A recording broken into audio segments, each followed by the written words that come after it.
You say, what would that look like? Satan, I no longer want to view women the way you view women. God, I no longer want to view women the way you view women. I want to view women the way Satan does. Still want to go to church. I still want to go to heaven. You got 10% of my money. I'm going to help out. I'll be on the board. Just butt out of this area of my life.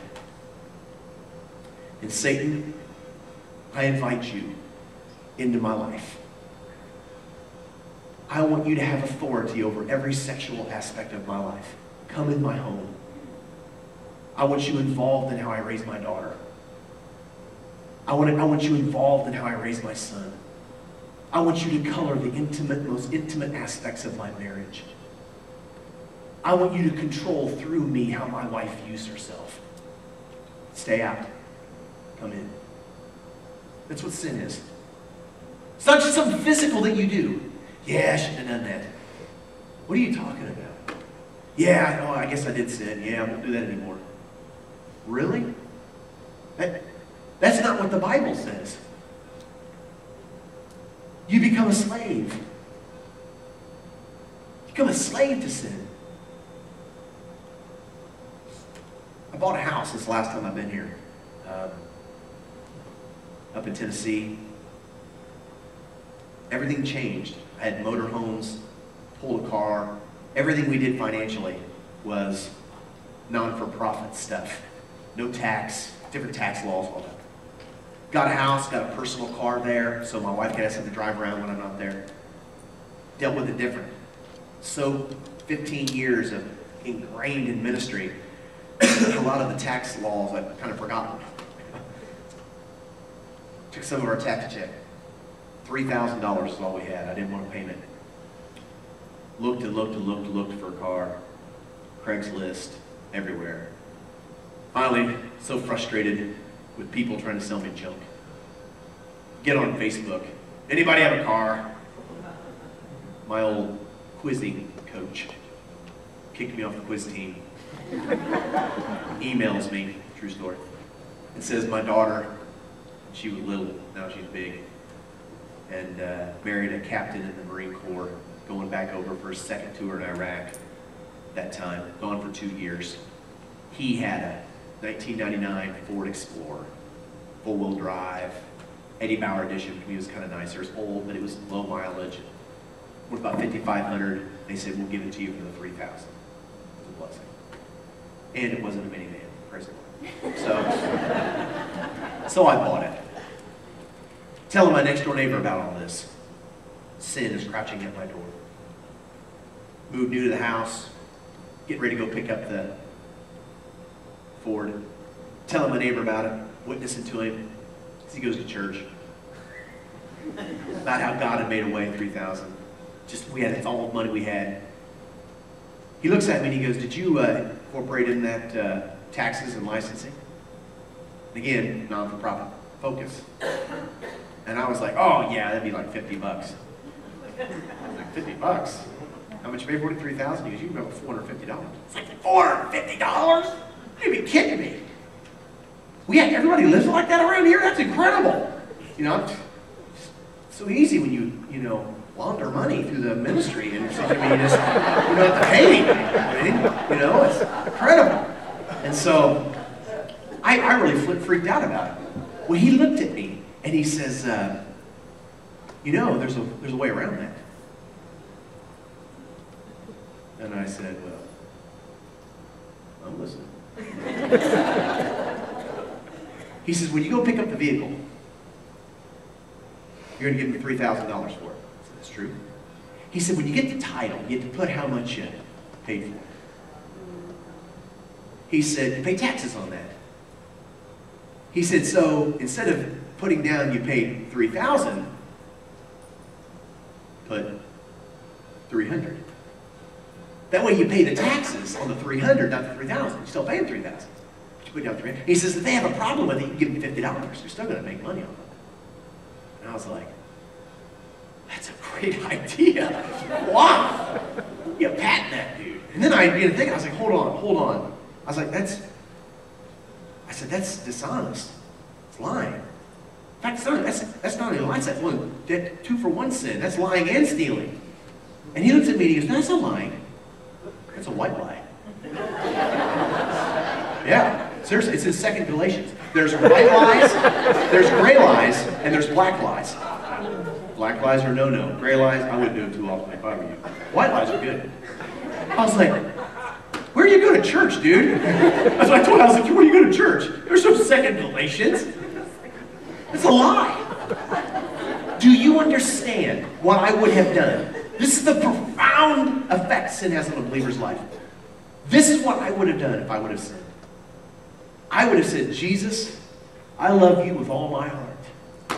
I am yours. I have no identity. Spend me the way you want to spend me. I belong to you completely. Every aspect of my life and my family is yours, and do with as you wish. I live for you. I love you. You are my life. But I want you to butt out of my personal finances. I'm not interested in having truth and righteousness in your direction and provision governing my finances. I want the enemy.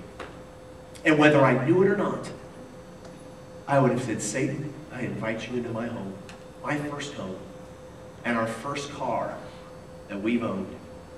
I want you to have all authority. I want you to cover with your very presence every financial decision that I make that comes out of my home. For the first 7 years of our marriage, my wife and I lived like this. I heard sign language that means something else, and that's what I'm talking about. I'm talking about that. We lived like that. You know what I'm talking about? You get up in the morning, I hate you more! Then you go to church.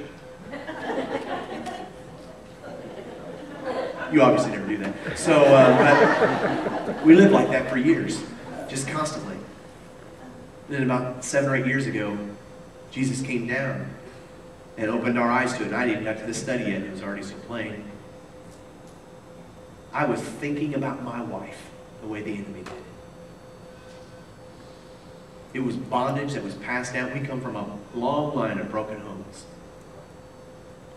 And sooner or later, we had to come to the point where I do not want my marriage to look like my parents or my grandparents or on her side. Her mom had 5 husbands. I don't want that to happen. I don't want to look like that. And 8 years ago, we knelt at an altar. And we're the only ones who responded. And I said, Jesus, I'm not going to tolerate in my mind or out of my mouth anything concerning my wife that does not come from you. Because I am so tired. That is hell to live like that. That's what hell is going to look like. That's what that place is going to look like. Wailing and gnashing of teeth. I do not want that in my home. So I want to ask you, and I got a different view on sin. I don't know. See, I don't think Jesus throws you into hell. I think you condemn yourself. I do.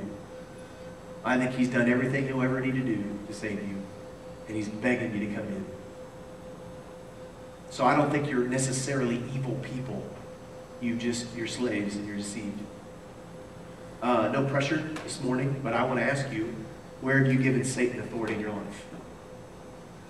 You tired? Sooner or later, young men and men in this country, sooner or later, you're going to have to make a decision if your sex drive is going to rule your life. Sooner or later, you have to come to that conclusion. And it'll condemn you. It will condemn you if it rules you. Girls, sooner or later, beauty cannot rule your life. Sooner or later, you're going to come to that. If not, you look at some of those people in Hollywood, the old ladies who are still trying to look 20, and you think, oh, they look so ridiculous. You're going to look just like them. Because they're slaves. They're enslaved. Sooner or later, you're going to have to get your identity, not through how pretty you are. You're going to have to get it through Jesus. Sooner or later, whatever's controlling you, you're going to have to make a decision. So I've got a phenomenal opportunity for you this morning. Harv's going to come and he's going to provide the kind of atmosphere that you're used to in responding. And I'm going to give you an opportunity to get up out of your seat and come down to the altar and say, Jesus, I am so tired of living like this. He knows you love him. That's what's so bizarre about Christians. In the midst of sin, most of the time they say, I love you with all my heart. I just, I'm going to do this, but I still love you. He knows you love him. You're just a slave. You don't have to live like that. You don't have to live like that. I want to address something really quickly. If you're brand new here, you don't come here, you might be apprehensive about coming down to the altar. I would encourage you, don't be. But if you're brand new here, I can understand why you might not. I still think you should. And I'll tell you why in a second. But if you've been coming here for any amount of time, there's no excuse for you. If you cannot confess him before men, he will not confess you before the Father. That is not my idea. If you want deliverance, I believe personally, not ecumenically, not Nazarene, I'm an ordained elder, but I believe that the altar, the steps, are the modern day baptism that the Bible speaks of, where you openly confess and you get up and you go down. In their culture, you go down to the nearest river and you get dunked. I believe this is the modern day healing place. I do. So if God is speaking to you, if you can't confess him in here, you won't confess him out there. And it's neat. You got a problem in your marriage? Husband? Wife? Grab your spouse. I mean, we're in church. They can't make a scene. Drag them down here. That's what my wife did to me.